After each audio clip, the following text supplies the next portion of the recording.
Welcome to another episode of the PPSS Success Show. My name is Fong. I'm an entrepreneur, business strategist, real estate investor, speaker, and also best-selling author. And every single day, I help others unlock potentials and guide them to succeed. Today on the show, we have another amazing guest. And as you know, on this show, we interview some of the biggest celebrities, athletes, artists, business CEOs, multimillionaires to find out how they are able to become successful, how they overcome challenges, and their keys and secrets to success. And today's guest, I'm very, very excited because he's absolutely amazing at what he does and very, very successful in it. He is a master and a complete expert when it comes to direct sales, and he has done so many great things. He's been very, very successful in it, helped many other people become successful as well, and he surrounds himself with amazing people. And having been able to speak with him, I believe a week ago, man, he has an amazing journey, amazing story, and I couldn't wait to have him here on my show today. He loves to dive in, assess, predict success metrics right off the bat. He's able to help people really rise up to their potential and succeed in what they do. He and his organization has over 200,000 members under them and also spread out in over 50 countries as well. He's been a master distributor, a founding distributor, a leadership and advisory board member, and he is known as the most dynamic business coach and speaker and success coach in the direct sales industry. So please welcome co-founder, co-creator of Team Unity, finest influencer, Mr. Ted Wilson. Well, my God, thank you for that awesome introduction. How are you, Fong? I'm doing absolutely amazing. Thank you for being here, and thank you for spending some time and sharing some of your tips and your keys to success. Because I know you've gone through a very, very long journey, and you've been very, very successful in it. So right off the bat, how did you become this amazing, dynamic direct sales expert? Well, I don't actually know if I actually can really vibe with all these amazing accolades. I'm just a general guy that has a passion and a dream to make myself, my family, and the world around me a better place. I know that sounds maybe for your audience unicorns and rainbows, but that's truly how I was raised. That's how I like to look at the world. And here I am today. Today is a Friday. I'm out here at our cottage home here for the weekend. My wife is down the hallway. And I'm connecting with you and your audience because you're a kind individual. And I think one of the key distinctions for your audience is that you want to surround yourself with people of similar ilk. We get to choose our partners. We get to choose who it is that we associate. Back in the early 1990s, I was mentored by Tony Robbins. I only met him twice in my life, but I kind of felt that he was my mentor. From Unlimited Power to Awaken the Giant Within to all of the seminars, Walking on Coals, and the personal breakthroughs. One of the big distinctions was that he talked to me about the idea that I am the sum of my associations. The 5 people in my life, Fong, their attributes, their characteristics, how they speak, how they talk, how they behave, how their success, their bank account balance. If you look at your top 5 people that you associate with, we are the sum of our top 5. And Fong, that hit me like a sack of hammers. Because back in the day, my 5 back in the day when I was just getting going in the entrepreneur space, it kind of sucked. I had a couple of people that were kind of holding me back because of their need to justify their position and lackluster, mediocre living. And they were looking for alignment for people to affirm and reaffirm the excuses were supported, holding them back from their true potential. So I had to make some hard decisions. I had to cut loose a few of those unfulfilling, unsupportive relationships. And then when you find yourself circling with other eagles, all of a sudden things open up. And our organization, like you say, we have a team of several 100,000 around the world, and grateful for that. My wife and I are humble. We've made, millions and millions of dollars. Who cares? You can't take it with you. We give a lot of the money back to charity, things that we, that we're passionate about. But what I really love is the connections. It's the impact. It's knowing that you're making the world a better place. And when you get those conversations with people that say, would you be willing to mentor me? Well, why don't we mentor each other? I really don't like that word mentor me. I like the interdependence model. I'm throwing out nuggets here for your audience today, and we'll dive into it, Fong. But again, that's kind of the long answer to your question. How did we get to this point? It was really just about keeping true to my background, my upbringing, remaining kind, remaining focused, and treating people with respect. I mean, what a concept, right? Exactly. I love how you talk about the five people around you. Usually when people go, man, this person's a dingling, that person's a dingling, that person. Wait a minute. Maybe I'm a dingling too. With you, like direct sales is a very interesting industry, and sales is something that's very difficult for a lot of people. Was that something that you were like naturally gifted to be able to do, or was there a point in your life you go, you know what, I need to change and not do what I'm doing now, divert over and learn a new skill set and start doing sales instead? Like, was there a point in your life where, yeah, this isn't working? Well, there's a few questions inside of that question, Fong, and so I'm going to dive into that. One of my skill sets is active listening. Again, two ears and one mouth. We use them in that proportion, asking good questions and then listening. I can tell you that I was raised in an environment of feast or famine. I was raised in an environment where I witnessed my mother and my father working very hard for all that were able to produce. It was always not great. There was many lean years, and I saw adaptability, I saw flexibility, I saw how their decorum and their way how they present themselves and hold themselves. That was sort of that was a great reference for me in terms of how you treat people with respect, and you remain optimistic around the situation. So sales to me is not the art of the transaction. Sales is about influence. It's about respecting each other and having communication, having the ability to actually ask good questions and listen. I think there's a misnomer, and some people, I think, some of your audience might even have an aversion for the idea of I'm not a salesperson. Well, I would counter by saying we are all salespeople. We're all influencers. When you're passionate about something, when you have a keen desire to do something meaningful that actually moves the needle for you, you can speak passionately about something. Guess what? An audience that you have attracted, whether it's online or physical, they're listening. And there's an influence because of your reference, because of your endorsement, because of your celebration, because of your example. People are actually either being drawn in, whether you recognize that or not, are looking to adopt similar behaviors or models of behavior to elicit similar results, whether you're an athlete, an entrepreneur, someone in the arts or crafts, in the creative space, whether you are a tradesperson that actually enjoys what you do, whether you're a homemaker, whether you're a politician, it doesn't matter. What matters is your passion, your purpose, and doing something meaningful. And so when there's an art of an exchange of information, you are selling. Mm-hmm. You're selling information. You're selling why you're excited about something. So for me, Fong, it wasn't about the art of selling a widget. I'll give you this for $5. That's not what I do. What I've done is that I've shared information about areas that I'm excited about. I have an undergrad in exercise physiology, today kind of known as kinesiology. I went back and got my master's in food science nutrition. So what's a nutritionist doing in the direct selling space? Well, I'll tell you, Fong, the best quality products on the planet are manufactured direct that don't go through the traditional distribution model. Wholesaler to jobber to retailer with custom coupons and endorsements and billboard advertising. It's a crap product that sits on the Walmart shelf, respectfully speaking. Higher quality products are sourced through the direct selling model of manufacturer direct. More dollars put into a higher quality product, and then the empowerment of having a few people refer people to this product or service and getting paid a referral commission. Gone are the days of selling stuff out of the trunk of your car. Gone are the days of doing in-home presentations, of trying to sell widgets and lotions and potions to your friends and feeling obliged to host a candle party. No disrespect to those companies, but that's not for me. My concept of sales, to answer your ultimate question, has been the fact that it's about an information exchange where there's some passion, there's some certainty, and when you can get in front of trends.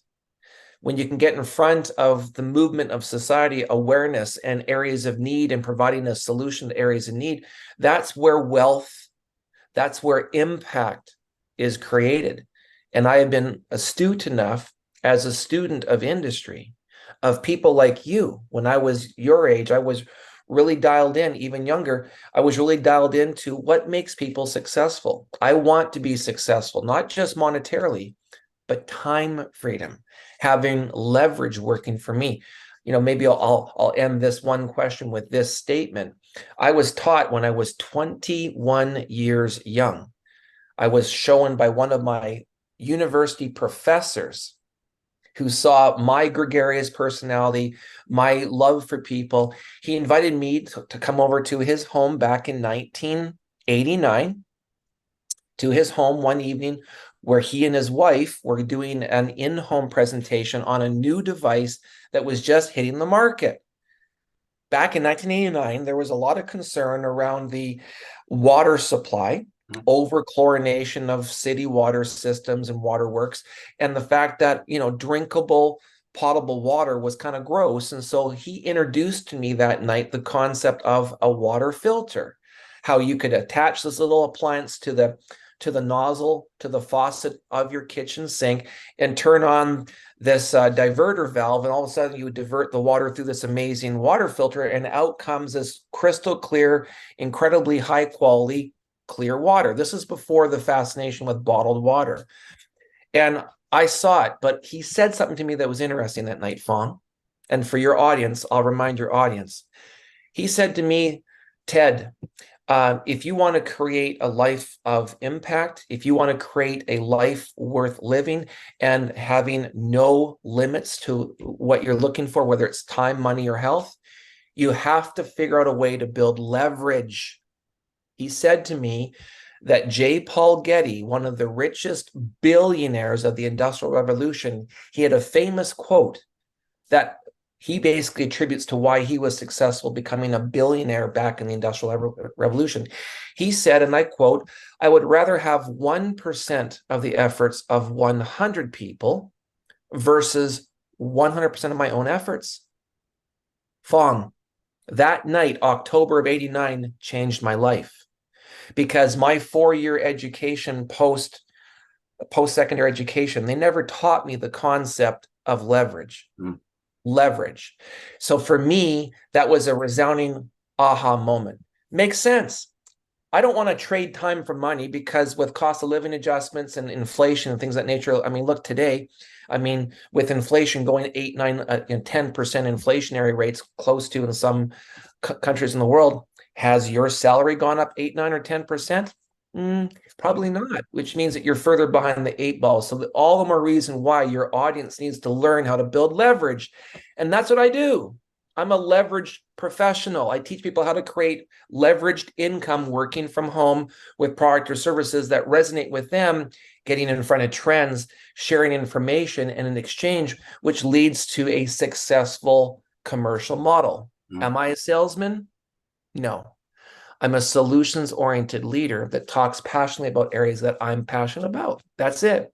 Well, there's so many questions I have with what you just said. I'm going to jump back to something you said earlier about how top quality products do not go on the shelves of Walmart or Costco and whatnot. Why is that? Why is that not the right model for top quality products, whereas the direct sales model is the right method for distribution? Well, my opinion, and based on the economies of scale, brick and mortar is a dying business model because of the expense. To have a product put on a Walmart or a Sam's Club or a Costco shelf, to have it featured prominently within a store to get the consumer immediate dollar purchase, it's called slotting allowances. You have to spend thousands, tens of thousands, hundreds of thousands of dollars having a SKU sit on a shelf that you have to pay the retailer to put the product on the shelf.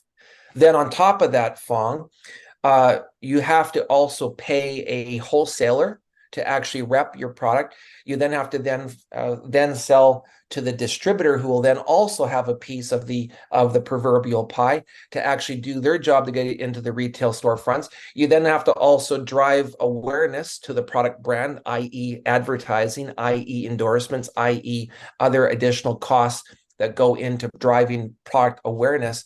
All of those costs come from where? They come from the price of the product. which means that there's not a whole lot of dollars left to put into the quality of the ingredients. You have to really scale back the actual efficacious, higher quality, higher potency, higher nutritional values of the product into the nutritional product, for example, on that shelf. If you were to have to do that to keep up with other direct to the consumer products, it would be so cost prohibitive given that traditional distribution model. That's why it's shit product. I'm sorry, that's why it's horrible product on the shelf. It's sub-grade product that just for the lay consumer, they want to go buy a multivitamin. Well, they're going to get about 3% absorption. The rest going to end up in their toilet. That's just the hard reality. Those are the numbers. So for me, in my nutrition direct selling space specifically, based on my passion and based on my education, having to be able to actually go to the manufacturer that puts a higher quality product into a product and spends more money on quality dry goods sourcing, procurement of raw ingredients. And then when you can access that product direct from the manufacturer, I don't have to pay celebrity endorsements. I don't have to compensate. My sale doesn't go to compensate the other distribution elements traditionally associated with the other traditional distribution model of brick and mortar. So I can access a much higher grade quality product for almost the same price. On some occasions, a few dollars more, but again, it's apples and oranges, Fong. My product that I buy direct from a manufacturer that subscribes to this direct selling model has higher quality products, has higher nutritional bioavailability, has higher assimilation rates potentially, and it has higher potency. So dollar for dollar, I'm getting way more value over here than I am going just to the local brick and mortar store. That's my opinion. But the fact is that most of the products in today's brick and mortar, they're substandard products. They're inexpensive, they're easy to purchase, but the quality is suspect. Now, one of the most common things that a consumer would say would be, well, nobody else is doing it. My friends aren't doing it. My family's not doing this. Why should I follow this product when so many of the other people aren't following this concept or this product? Not even the big stores are following this concept. And in their minds, they believe that the big stores, the brick and mortar ones, will not put out something that's harmful. So therefore, they're still going to go back and stick with what they know, which is not enough kind of thing. So for you to navigate through those kind of negativity, to navigate through those the unknown that other people are struggling with, how do you go about that? Aside from constantly kind of telling them, no, this is not true, or no, this is what it is, and all that kind of stuff. How do you navigate through that? A great question. Again, the objection is simply a lack of information. The objection isn't, don't take it personal. People just don't know that they don't know. So it's actually really more an objection around lack of information. The fact is that even to this day, 2023, the direct selling, formerly known as network marketing, formerly known as multi-level marketing, today it's social selling, it's affiliate marketing, it's an impact movement. Everyone has a smartphone, everyone's got one of these phones. And everyone has the ability now to access social channels. Affiliate marketing is actually now the proven concept. So for those conversations, like you've just thrown out, Fong, as an example, it's simply look at, I'm an early adopter. It's innovation, it's technology, it's products that actually make a difference. Most of the reputable companies that provide these options offer a money-back guarantee. So there is no risk to the end-line consumer. And in fact, in America, the Federal Trade Commission, the FTC, actually has parameters around that, along with the governance of the Direct Sellers Association, the DSA, that you have to provide a consumer protection guarantee. So there is no risk. So really, when people are giving up flags or giving up resistance, it's really just a lack of information, as well as giving them basically the undercurrent or the safety net that there's no risk. And what if I'm right? What if the product actually delivers higher potency, higher bioavailability, a higher value that actually will actually end up costing you less money. It'll actually save you money. Right. Your palate will change, things will change. So it's information, it's education, and it's giving people the option to say, look, be part of the change. If what you're doing right now isn't necessarily delivering the results you're looking for, are you open for change? Right? Exactly. It's simple. People can either stick to what they're doing if they're getting the results they're looking for, fantastic. This isn't for everyone. there's almost 8 billion people on the planet. I'm okay if you say no, because there's other people that I need to get to. But end of the day, Fong, I believe that most people, when they sit down and analyze the metrics, analyze the logic, analyze the fact that this is actually more economically sound. I mean, Jeff Bezos, just a few years ago, he was selling books out of his garage. Right. People call him crazy, right? The point is that he was an early adopter of doing what? Changing the paradigm of how business is conducted. And that took guts, it took focus, it took vision, and it took a little bit of conversation to educate the early adopters that this is the direction of where the world's going. That's it. Awesome. Now, you mentioned at the beginning about being able to make money at home, where people are able to still spend time with their families and whatnot. The last few years, well, we've all gone through this, the whole lockdown, everything got shut down. And people are starting to realize that, one, they may or may not be able to rely 100% on their day-to-day jobs. It might be gone instantly.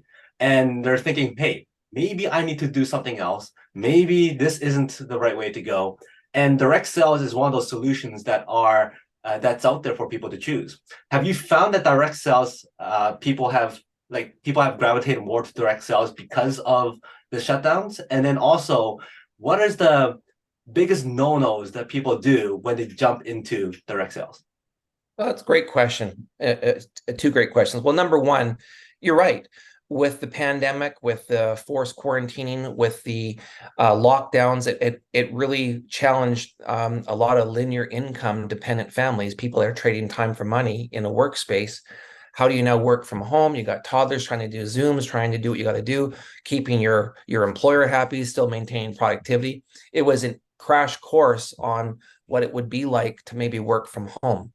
The biggest nuisance, the biggest challenge is procrastination and maximizing and scheduling your time.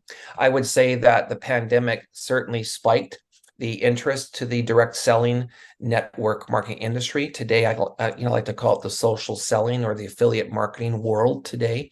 Even the term direct sales, there really isn't a direct sale as much as there is a direct referral to an end-line sale. Again, it's nuances and nomenclature, but for me, there isn't really a negative stigma anymore, because this is about simply, I have an affiliate link, I believe in something. You see people putting up fancy reels on social media channels. They're trying to derive awareness around a quality product or a service. They are trying to draw attention to their product. They're trying to grow their own brand. They're trying to grow their follower base. I would say to you, Fong, the second part of that question is that the biggest hurdle of becoming successful in this space is the decision to be successful. I would say that again to you and your audience. The biggest hurdle is the mindset around, can I be successful? If you don't believe, if you're going to give it the proverbial try, you're going to fail, because you're not sold. You either don't understand what you have a hold of, you're not connected enough to the product, you're not connected enough to the message behind the product, you're not physiologically connected to the product. If you're marketing a nutritional, for example, you have to get sold on the very product or service that you represent proudly and passionately. And then from there, sharing your first person testimony, your reasons why you're here, your reasons why you're proud to represent this brand, and what your pledge would be to any individual that would say, you know what, I'm struggling financially. I'm struggling with my time poverty. I'm looking for a plan B, a plan C. I'm looking for the proverbial side hustle. I really don't like that term. There's no hustle here, but a side gig. I would just say for your audience that if they're struggling to get off the square, if they're struggling to be successful in the affiliate marketing space, it boils down to belief. It boils down to having a good partnership with a person, a sponsor, someone that brought you in, who has a leveraged position that they're going to earn a percentage of whatever it is that you're able to produce, that they're actually earning as well. You need to know who you're in business with. You need to know the compensation plan. How are we being compensated? And then don't be afraid to ask for help, because all too often, Fong, we've got people say, no, I got this figured out, and they become the Lone Ranger. The Lone Ranger means that they basically go distant, they go MIA, and they go off the grid. Yeah, they won't pick up the phone. They won't do a three-way call. They won't do a conference call. They won't do a Zoom. They won't go to an opportunity call. They won't go to any event that might be happening in the area. They just think that they're basically doing it on their own, and they become their own isolated island. And the Lone Ranger doesn't succeed here in this space. You need to ask for help and demonstrate support. The last thing to this point that you're making, Fong, which I thought was a great question, is that part of the element to be successful in the influence affiliate marketing industry is that you have to demonstrate that to your prospect that you can do this, that there is support available, that you need to demonstrate that there's more than just me involved in this equation. There's other people involved in the proverbial organization that have a vested interest in your success. You're in business for yourself, but not by yourself. But people fail to make that connection. Right. That's so very, very true. When you talked about the belief, being passionate about the product, being that first person testimonial for that product, very, very important, because it's hard to sell something that you're not using yourself. It's hard to sell something or convince or share a story to somebody if that story is not your own story. Right. You mentioned that the negative stigma is starting to kind of distinguish a little bit. I'm sure over all these years, you've heard it all. What are some of the most common myths or common sayings that people say to you that are definitely not true? And how do you convince them otherwise or show them otherwise? That's a great question. Well, again, I think the number one misconception is that these pyramids, these get-rich-quick schemes are just that they're schemes. Number one misperception for people, whether they know it or not, maybe they had a relative, a crazy uncle or a crazy aunt that was drawing circles on a whiteboard or forcing their parents to go to some in-home meeting or some hotel meeting, the 3-foot big cardboard checks, lifestyles of the rich and the famous. The misperception is that it's a pyramid, it's illegal, and the person at the top is the only person that makes all the money. That's the number one myth. And so for me, I would just say to those people, look, at the government is a pyramid. The corporation that you work for is a pyramid. CEO, president, vice presidents, senior directors, the strongest structures in the world are pyramids. What I'm here to say to you is that based on a legal business model, the distribution model, the allocation of dollars, that's an ongoing, whether it's a 7-level uni-level or a binary compensation plan or a stair-step break or a matrix, it doesn't matter. The compensation plan is irrelevant. What's relevant is that everyone starts with the same opportunity. There's calculation points within a compensation plan. There's only so many dollars that can be paid out on the sale of a product, on the commerce of a product. Mm-hmm. And so if it's 50% of the revenue that comes in is paid back out in the form of royalties and commissions and referral commissions, then the person with the guy or the gal, or they, with the biggest why and the biggest desire, the only variables is inspiration and perspiration, that person will win the most in the comp plan. Number two objection that I hear often is it's not a credible industry. I can't attach my name to this. Really? Network marketing is a $10.3 billion per year industry. It's 9 times larger than the NFL, the number one sports entertainment engine in the world. This industry is 9 times larger than the NFL and growing. In fact, it's like, I think the number is like close to like 9,000 people a day are joining network marketing companies because of the intellectual distribution significance of the logic behind the model. Another statistic for you, Fong, as part of overcoming the objection around credibility, is of the Fortune 100, the top 100 publicly traded companies in the world, 97 of the 100 companies as of December 2022, 97 of the top 100 have a network marketing division. Number three objection is, I don't have time. I'm too busy. What are you doing to change that? their eyes roll back in the back of the head. Well, and then they justify the fact that they're doing okay.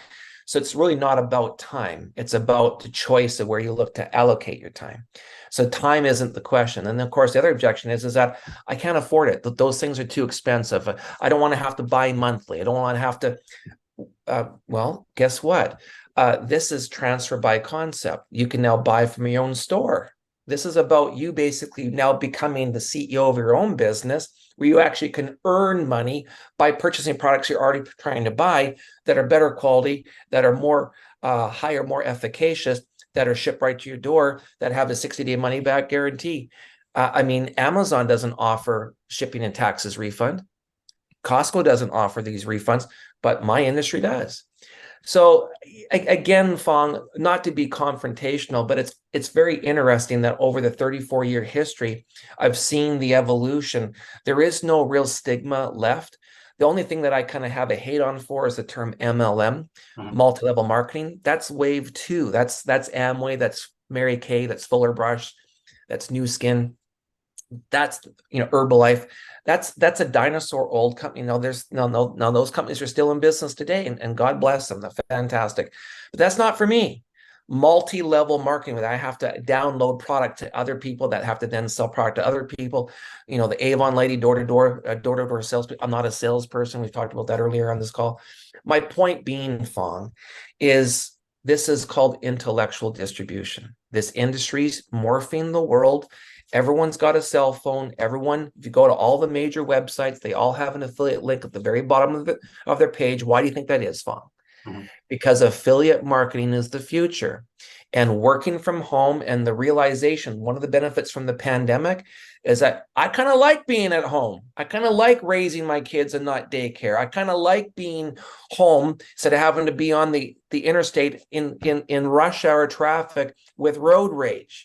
I kind of like the latitude of actually being in control of my destiny.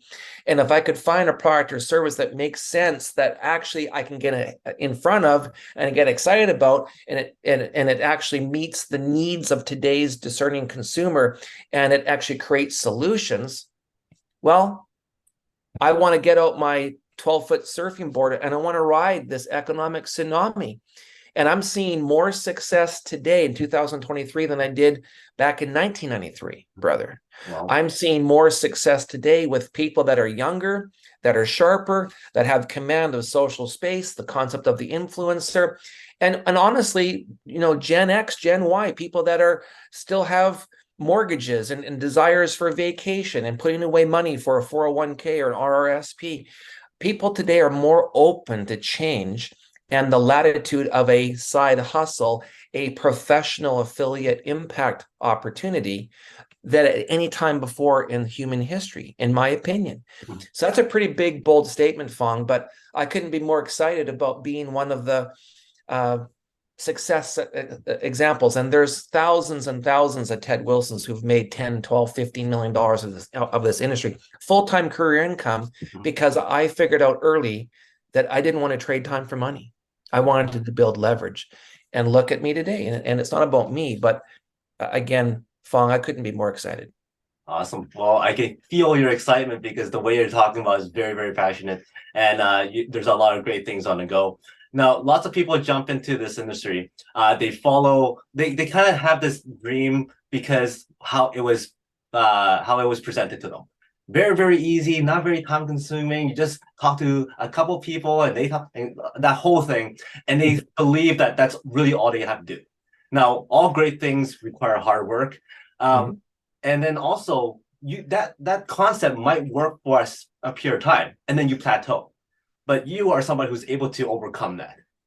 Your creativity, you're able to connect and really build relationships.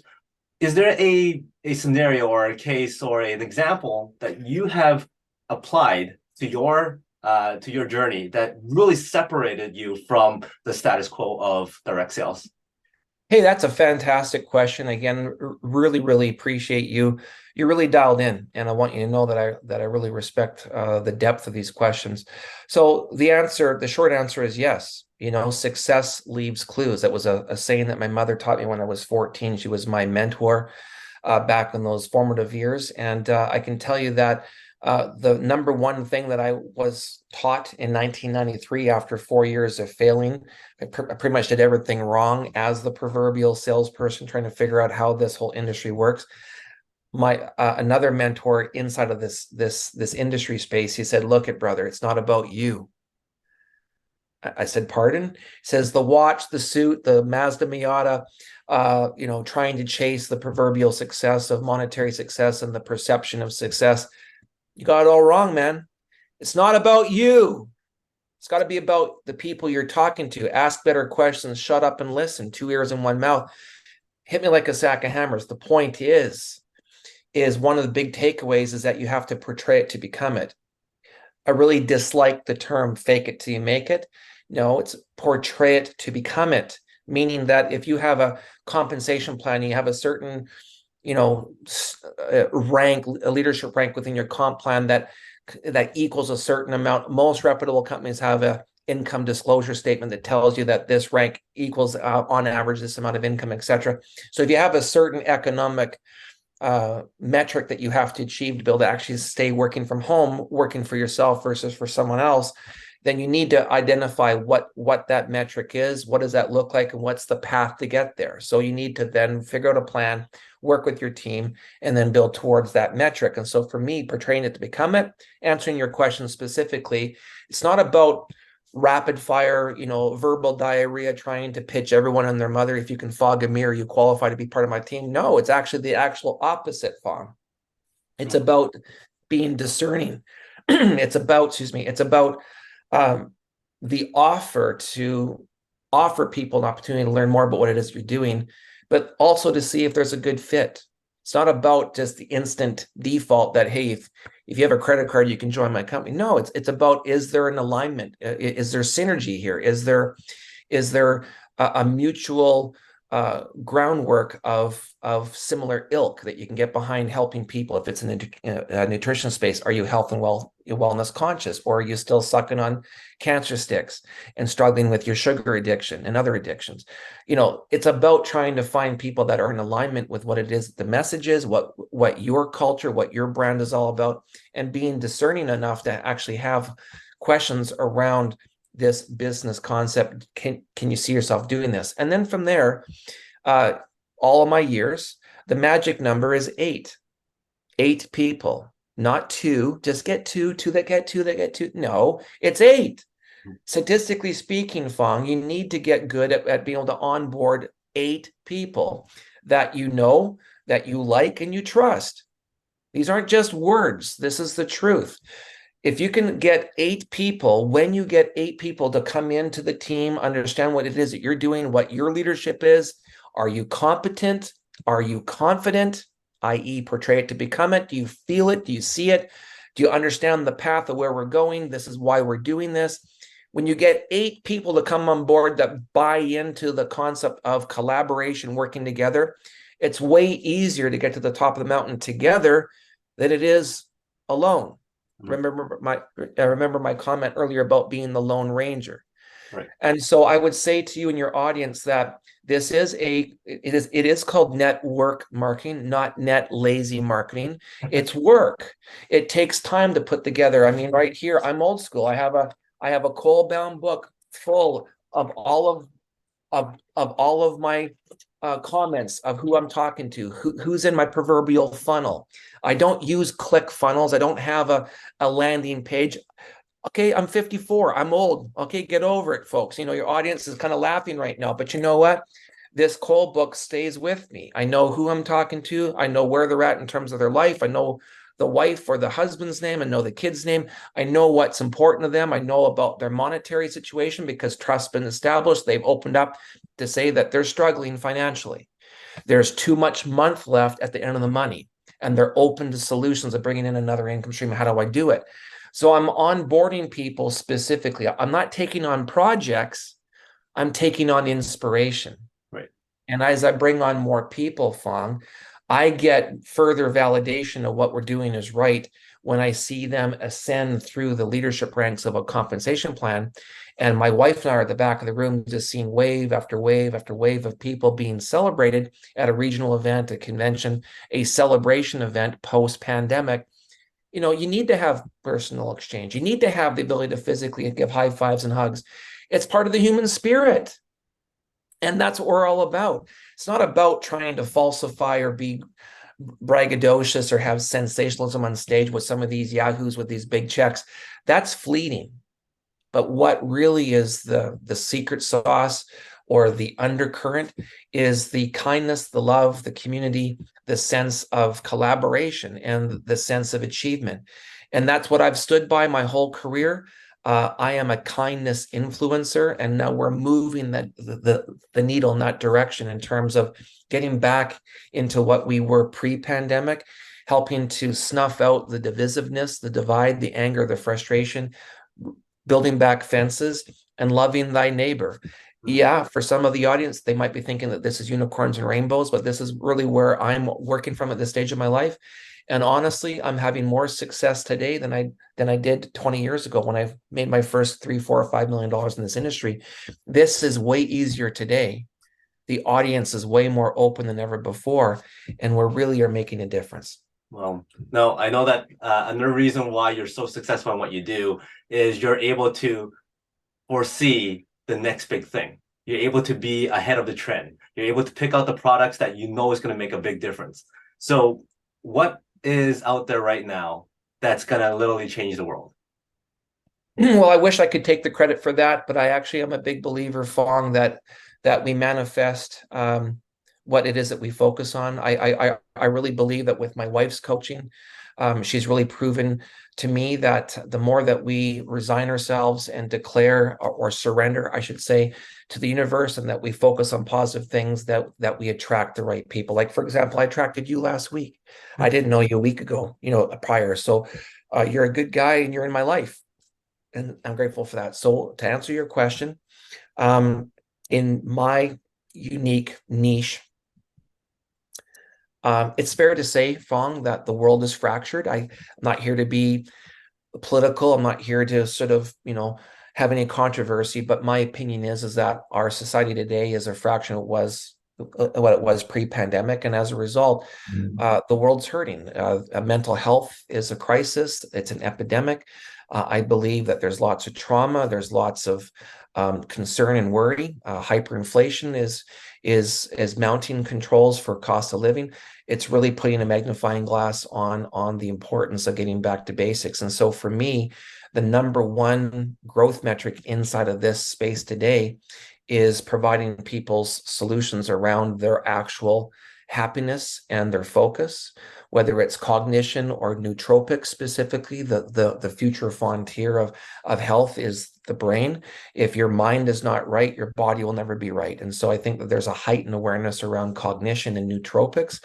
I'd also say that the delivery system is changing. I think gone are the days of pills, tablets, and capsules. I think that we've seen the end. We're in the end days of fistfuls of pills, tablets, and capsules down the gullet, figuring out a way to get those, down, because a lot of people, I've heard the number as high as 40% of people just can't swallow a capsule anymore. Wow. And so you're seeing now a growth in the oral suspension, whether it's tinctures, whether it's the dissolvable wafer, or whether it's innovation like nano emulsion sprays, those sorts of things. And so to me, I have an exciting project right now that with the launch of a brand new nano emulsion technology that delivers 100% assimilation rates compared to traditionally 5 to 10%.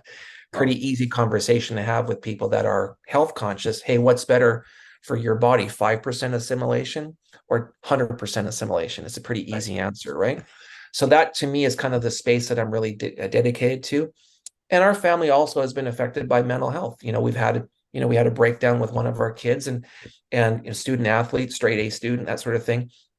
But again, mental health doesn't discriminate. And so for about 5, 6 years ago, I dedicated a lot of resources and times to researching psychiatric nutrition. And so my wife and I are heavily involved in the mental health space. And proudly, we happen to own a product license under the Health Canada monograph under one of the products that we actually were able to successfully license with the help of a leading psychiatric nutrition expert, Dr. Paul Milne. So we have that formula that we're currently looking to now retool into the nano space. And so the future is really bright, and I'm really optimistic that despite post-pandemic condition, I'm optimistic and believing, Fong, that love and kindness will become the cool kid in the room, and treating your neighbor with respect and getting people back on a solid footing, getting their mojo back, and starting to thrive again instead of just trying to hang on. So that's kind of the space that I'm working in right now, Fong, and I couldn't be more excited. Awesome. Very, very excited to see how that comes out. Last question for you. This time has gone by very, very fast. If you had the opportunity to speak to the world and to leave one message for people to remember TED for, what's that message? Wow. Well, give me a moment to gather myself, because I'm low testosterone at 54. I say that jokingly, but I just think it's important to be authentic. The world needs you. You matter. You're a god. You're a child of a higher power, and I think you have great potential. Just remember to breathe. There's going to be good days, not so good days. Sometimes you need to have a breakdown in order to invite a breakthrough.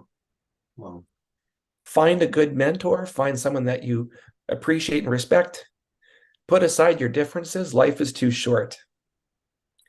And I'll leave you with this.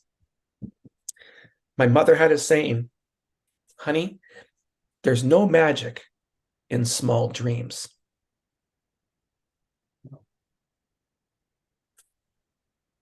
Thank you. Thank you for that.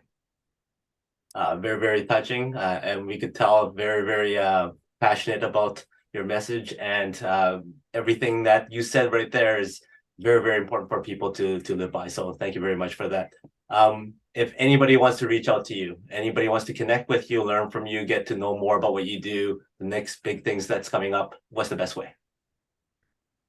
Well, thank you so much. Again, I have a LinkedIn profile. I have a Facebook page. I'm not really optimized in terms of the fan pages, those sorts of things, because I'm not really a person that wants to idolize or be idolized. I'm not that type of person. I have a great website with my project. It's called teamunity.com, and unity is spelled, unity begins with U, Y-O-U, hence we spell it Y-O-U-N-I-T-I-I. So teamunity.com. There's a contact page there. There's a little bit of our background and our early leadership team that we're forming. By no means is this a solicitation to your audience to join us necessarily, but if you're impacted by the message and you're open to possibilities and new frontiers of science and breakthroughs that will actually make your life more profound, more passionate, and more effective, we would be very honored to have conversations with you and your audience. So thank you so much, Fong. It's actually been a really, really wonderful 52 minutes of time with you, and can't thank you enough. Awesome. Well, thank you very much for your time, sharing your story and your knowledge. For everybody else, make sure you connect with Ted. Find him on social media, on LinkedIn. Definitely somebody people should connect with because of what he knows, and the passion he has is absolutely amazing. So once again, thank you very much. For everybody else, he is Ted. My name is Fong. Until next time. Today is the day to lock your peak potential. We'll see you later.